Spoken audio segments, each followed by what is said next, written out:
प्रिय दर्शकों, मैं विनम्रतापूर्वक आपको नमस्कार करता हूँ। मेरा नमस्कार स्वीकार कर मुझे कृतार्थ करें। आज के कविता पाठ में आपका अभिवादन है, अभिनंदन है, स्वागत है। कविता पाठ का शीर्षक है सुबह सवेरा। मैंने पहले ही बताया, मैं या तो राष्ट्र प्रेम पर कविताएं रचता हूँ, या मैं समय के ऊपर, समय चीज़ क्या है इसके ऊपर कविताएं रचता हूँ, या मैं प्रकृति के ऊपर भी कविताएं रचता हूँ। आज की जो कविता है वो प्रकृति के ऊपर है, और इसकी प्रेरणा मुझे जो मिली है जब कभी मैं कॉलेजों में लगती थी 11th क्लास, और उस क्लास को प्री यूनिवर्सिटी बोलते थे। तो वो प्री यूनिवर्सिटी की क्लास में मुझे याद है, मेरे टीचर, मुझे इंग्लिश के टीचर इंग्लिश की कविता पढ़ा रहे थे, डैफोडिल्स, जो वर्ड्सवर्थ ने लिखी थी। तो वहाँ से मुझे बड़ा, उन दिनों से नेचर के प्रति मेरे मन में बड़ा प्यार आज तक चल रहा है, और उसी को मैंने देखा है कि सुबह सवेरा क्या चीज़ है, उससे भी हमें शिक्षा लेनी चाहिए। ये कविता भी शिक्षाप्रद है, और सुबह सवेरे की इसमें बढ़ियाई की गई है। और किस नेचर की किसी चीज़ को बढ़ियाई करना, ये समझ लो कि आप परमात्मा की पूजा कर रहे हैं। तो अब हम बढ़ियाई करेंगे सुबह सवेरे की। देखो कवि क्या कहता है। सुबह सवेरे की बेला है, सुबह सवेरे की बेला है, पूरब में उजियारा भतेरा है। सूर्य के आगमन ने आहट की है, सूर्य के आगमन ने आहट की है। देखो क्या वर्ड यूज़ किया। सूर्य के आगमन ने आहट की है, उठ खड़ आंखें खोल निद्रा त्याग, सुहावना सवेरा है, यह प्रभात की बेला है। हल्की ब्यार का आभास है, हल्की ब्यार का आभास है, मनोहारी ठंडक का आभास है। आलस त्याग फुर्ती में समा जा, आलस त्याग फुर्ती में समा जा। मौसम अलबेला है, यह सुबह की बेला है, यह प्रभात की बेला है।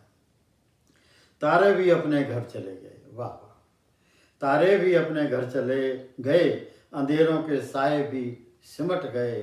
रात के सन्नाटे भी अब विलोप हैं, तू बाहें फैला कर्मशीलता का चोला पहन ले, ये प्रभात की बेला है। झाड़ियों में हलचल है, पक्षियां वहां से निकल रहे हैं। झाड़ियों में हलचल है, वहां चिड़िया की हुलचुल है। ये मैं आपको बता दूं, अब जो चिड़िया विलुप्त हो गई है, तो इसके वो घरों में तो चिड़िया मिलती नहीं। अब अगर चिड़िया को यहाँ से दो बातें बता दूं, एक तो कविता कर रहा हूँ, और दूसरा अगर चिड़िया को फिर से पुनः इसको अपने घर में बसाना है, तो इसके लिए सड़कों पर छोटी छोटी झाड़ियाँ लगा दो, बेरियाँ लगा दो। और आज के समय में कवि ने जो चिड़ियाएँ देखी हैं, वो झाड़ियों में देखी हैं, जैसे बोगनविलिया होगी कि एक पंथ कई काल। बोगनविलिया की झाड़ियाँ सारे जो भी आपके आसपास घर हैं, और जहाँ समझते हैं जगह फालतू है, वहाँ आप बोगनविलिया लगा दो, तो वहाँ चिड़िया आ जाएंगी। तो अब क्या कह रहा है, झाड़ियों में हलचल है, वहाँ चिड़िया की हिलजुल है।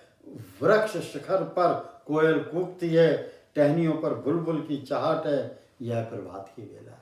ये सब चीज़ मैंने खुद मैं अपने घर के सामने कुरुक्षेत्र में देखता हूँ। वही चीज़ मैंने, जो मैं रोज़ देखता हूँ, वही चीज़ मैंने यहाँ बयां कर दी। आकाश में हल्के नीले रंग का आधिपत्य है, क्या चीज़ डिस्क्राइब कर रहा है देखो कवि।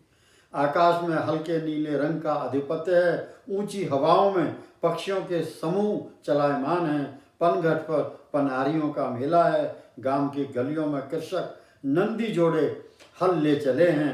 यह अरुणोदय की बेला है, यह प्रभात की बेला है। ये सब चीज़ें वो जो मैंने खुद ने देखी अपने बचपन में। अब बिल्कुल इसी तरह से मैं कई बारी तो सुबह, जब वो किसान जो है, मेरे को याद है रामचंद्र किसान पंजाबी था, जब वो लेके अपने हल को लेके गली के नीचे से गुजर जाता, तो नींद अगर लेट से खुलती तो मैं समझ जाता कि अब प्रभात हो गई है। और वही चीज़ मैंने यहाँ लिखी है। अंतिम, मंदिरों में उपासक की भीड़ है, मंदिरों में उपासक की भीड़ है। हवाओं में घंटी घड़ियाल बज रहे हैं, शिवलिंग पर जल के मेघ बरस रहे हैं। कहीं आरती है, कहीं भजन है। यह सवेरा है, पूजन की बेला है, यह प्रभात की बेला है। धन्यवाद।